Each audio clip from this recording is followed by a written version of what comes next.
Hello everyone, welcome back to Too Sweet MTG, and welcome to part 4 of how to build a cube. Let's quickly recap what we've gone over so far to get us to this point. So we've worked out what type of cube we want to build, we've chosen our archetypes, we've picked our signpost cards, we've added our staples to the cube, and we've even added a package of cards. Today we're going to be talking about filling in everything else. We're going to be going over today how to best split up the cube and the numbers of different types of cards you need in each different section. The idea behind that is that it should make it easier for you to pick cards to fill in those individual spots. We'll then go over some tips to find cards that go in multiple different decks. So when we're talking about filling in the rest of a cube, there's a couple of things that you need to consider. Firstly, we need to consider the number of different cards in each colour. This is basically the split of the cube. At every point when we're adding cards, we're looking to make every deck and every archetype that people are going to be playing as balanced as possible. If you end up with one deck that everyone knows is the strongest, people are just going to force it, which means no one else gets it, and it just kind of ruins the draft experience. One of the best ways to make sure that your draft is nice and balanced is by having the same number of cards in each colour. If white has the same number of cards as blue, has the same number of cards as black and red and green, it means purely from a resource point of view, no one colour is going to be stronger than others, because they all have access to the same amount of cards. A lot of people will say that the colour balance of cube has to be really strict and really rigid. I'm not really one of those. I'm fine with a cube having slightly more of one colour of cards or slightly less of one colour of cards if the end result is that the archetypes are still balanced. But that's something you can definitely get to over time. Oh, goodbye. That's definitely something you can get to over time. In terms of a starting point, however, I've broken down on screen here how I would recommend breaking up the number of cards in each different colour in your cube. I've done these for the most popular cube sizes, but if your cube is somewhere in the middle, you can just go for a number in the middle of these. So for 360 cubes, you want about 43 cards in each colour, you want 37 colourless spells, 50 multicoloured spells in total, and 58 lands. For 450 cubes, it's 54 of each colour, 48 colourless spells, 60 multicoloured spells, and 72 lands. For 540 cubes, it's 65 in each colour, 59 colourless spells, 70 multicoloured spells, and 86 lands. And for 720 cubes, it's 87 in each colour, 81 colourless spells, 90 multicoloured spells, and 114 lands. And remember, this is very much just a starting point. You can tinker these up or down depending on what the archetypes you're going to be putting in your cube. The idea is that this is a base for you to start filling in your cube. But let's actually break down what you get in each of those sections, as they can be a little counterintuitive. Basically, what we're looking for in these breakdowns are cards that we're putting in that are aimed at the end decks that people will end up playing. That is different from just the mana symbol in the top right-hand corner of the card. That will make a bit more sense as we go through things. But by doing it this way, it helps keep track of everything and keeping everything balanced. So firstly, let's go through the cards in each colour.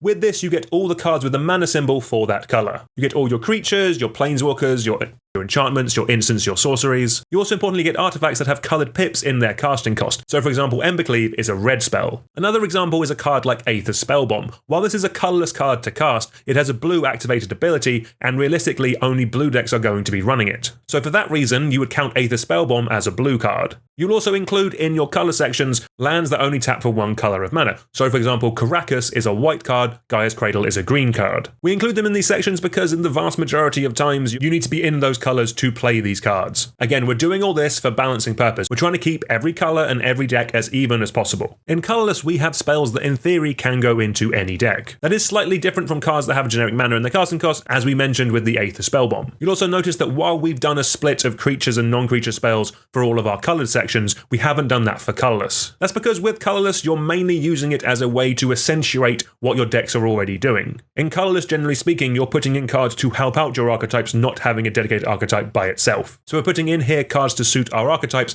rather than trying to balance creatures and non-creature spells. As we're already doing that in our colours, we can get away with not doing it in Colorless. Also worth mentioning here, colour identity for colourless spells. Cards with Phyrexian mana in them, I would count as colourless. So things like Porcelain Legionnaire, Phyrexian Metamorph, December, and Gitaxian Probe are all colourless spells. Because with these, it doesn't matter what deck you are in, if you want that effect, you can cast these cards. For cards that aren't colourless, again, we've mentioned Aether Spellbomb, but you also have a card like Bomat Carrier. Yes, technically any deck could run this card, but realistically only red is going to run it because it's the only colour that can activate its ability. So therefore, Bomat Carrier is a red card. Related to this is things like Signets and Talismans. We generally don't put these in our colourless section. These are here as a reward for the person drafting that particular guild. Yes, I know people can splash them, but for this purposes, we don't care. This is purely for organisational purposes, and for this, they're not included in colourless. They are included in our multicoloured section, along with our signpost gold cards. These are the cards that we previously picked to help tell our drafters what archetypes are available to us in the cube. Our last section are our lands. These are all of the other lands that we'll be running in our cube. They include our selection of dual lands or tri-lands, they include our colorless lands, and they include our lands that can generate 5 colors of mana.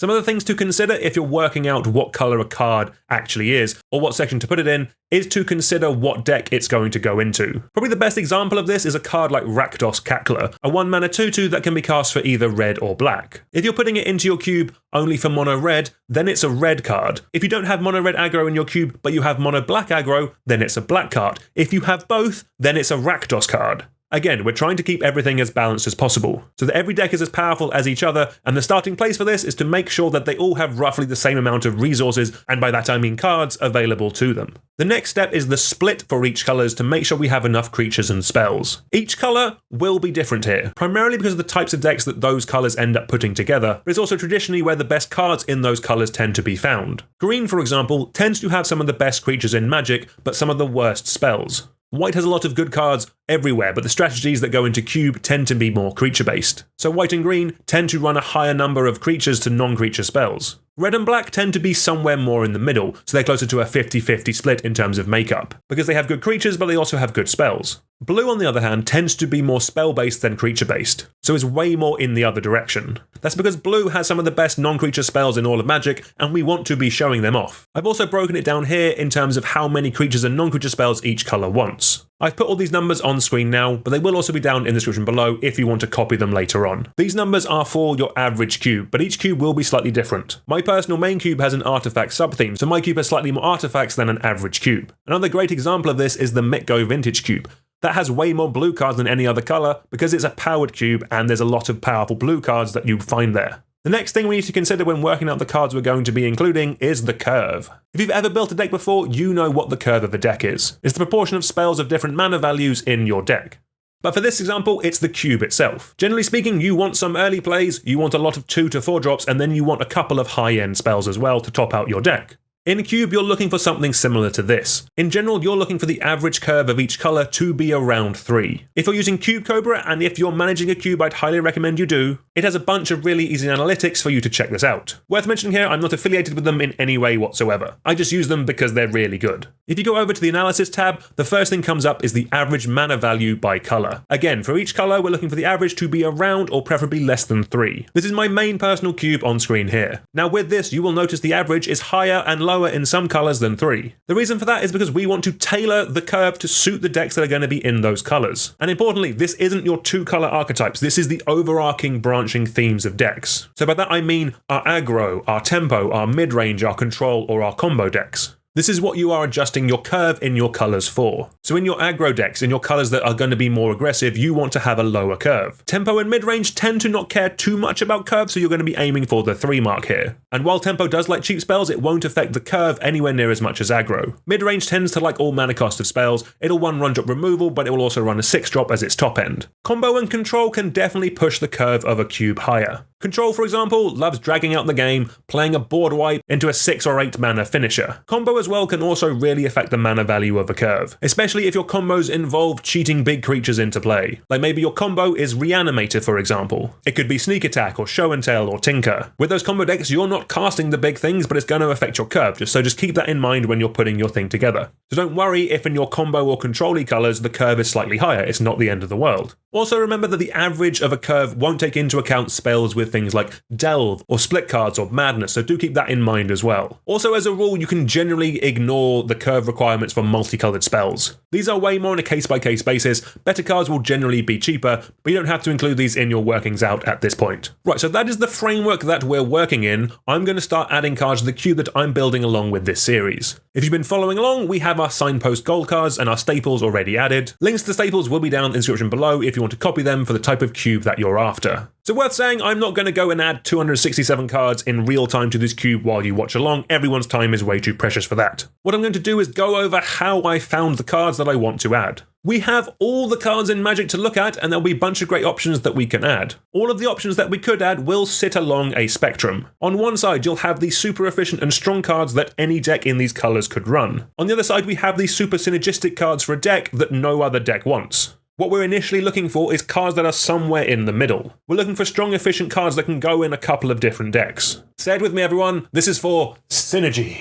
The process of finding these cards I'm going to do now with the cube I'm building along. Hopefully this process you can apply when you're looking for cards yourself. So from the previous episodes, we have our pentagram of archetypes laid out. This is the nice visual way of knowing what the colours in our cube want. What we're going to be looking for in each colour is cards and effects that overlap into as many archetypes as possible. Think about the decks. What cards are they likely to share? So in my cube, let's start with white. It wants humans, it wants equipment, it wants control-y cards, and cards that care about artifacts going wide. So when looking, I can first look for cards that are humans that have effects that care about equipment, or effects that control the game, or effects that are more artifact matters. Or I can look for equipment that is also creatures, that's also an option here. In my blue section, again, we have artifacts, but we also want tempo cards, we want blitz cards, and we want cards for reanimator. So blitz and tempo will want instant and sorceries. I can look at instant and sorceries that put cards into the graveyard for reanimator, as well as giving card advantage. Or I can look at instant and sorceries that also make artifacts. I can also look at creatures that loot when they either attack or deal combat damage to a player. These are great in tempo decks, but they're also great in reanimator as a way of putting our big spells into the graveyard. For black, on top of reanimator cards, we want control cards, we want graveyard matters cards, and we want madness cards. So in black, it's very clear we need a lot of ways of putting things into our graveyard. So discard outlets for things like reanimator and madness seem really great here. We also have self-mill for the graveyard matters deck and for the reanimator deck. For red, again, we need madness spells, we need to support blitz, and we need some equipment matters cards, and we need some monsters. So here again, we can look at equipment that's also good aggressive creatures. We can also run some rummaging effects on instants and sorceries, and we can run a bunch of red pump spells as most of the decks in red in this cube are going to be attacking. And then finally, we move on to green. Again, here we need some monsters, we need some cards that care about the graveyard, we need some tempo creatures, and we need some humans. So here specifically we're going to be looking for humans that grow over the course of a game, or alternatively can grow with the size of our graveyard. By doing that in each colour, we have found a list of cards that the cube really wants. We found cards that can go in multiple decks. We can use those keywords, we can use those things that we've thought of, put them into something like Scryfall under the advanced search option and just look for a bunch of cards for us to run. And then the last and final step in terms of adding cards to your cube is adding cards that specifically work for just individual decks. Cards that are really narrow but make certain decks sing. In an ideal world, every card would overlap with something else, but the reality is that we will need some deck-specific cards in here. Ideally, for balancing purposes, you're looking to add the same amount of cards for each archetype. So in my cube, for example, there'd be the same total number of cards that care about artifact equipment aggro in my Boros section as there are cards that care about self-mill in my green-black section. That is ideally what we are aiming for, but I do know that is very easier said than done. When it actually comes down to it, because of the variables that come with drafting, it is okay for some archetypes to have slightly more cards than others. But a great way of visualizing this in your cube is again using Cube Cobra and using the tag function. You can go in, you can tag certain cards in your cubes if they're for certain decks. You can then assign those tags to colors for a nice visual representation of what every card is doing in your cube. You can even filter these so you get good numbers for exactly what everything does. How I've generally properly balanced my cube in the past is through playtesting, but notes on that will probably be a whole video by itself in the future. But like with everything, the first version of a cube isn't perfect. And that is completely fine. The idea of this is that with the staples that we've added, with the signpost cards, and with the crossover cards, and with everything else the cube has going for it and that we've gone over, you will have a functioning, enjoyable cube that people will like playing. And that's what I've done with the cube that I'm building along with this series. Here it is in all its glory. A link will be down to everything that we've spoken about in the description. Do check it out. If you found this video helpful, please consider subscribing to the channel. The next episode in the series will be going over tips and advice and logistics for actually buying and maintaining a cube. Things like sleeves, boxes, tokens, basic lands, all that kind of stuff. But until then, I will see you all soon. Goodbye. Yeah. Yeah.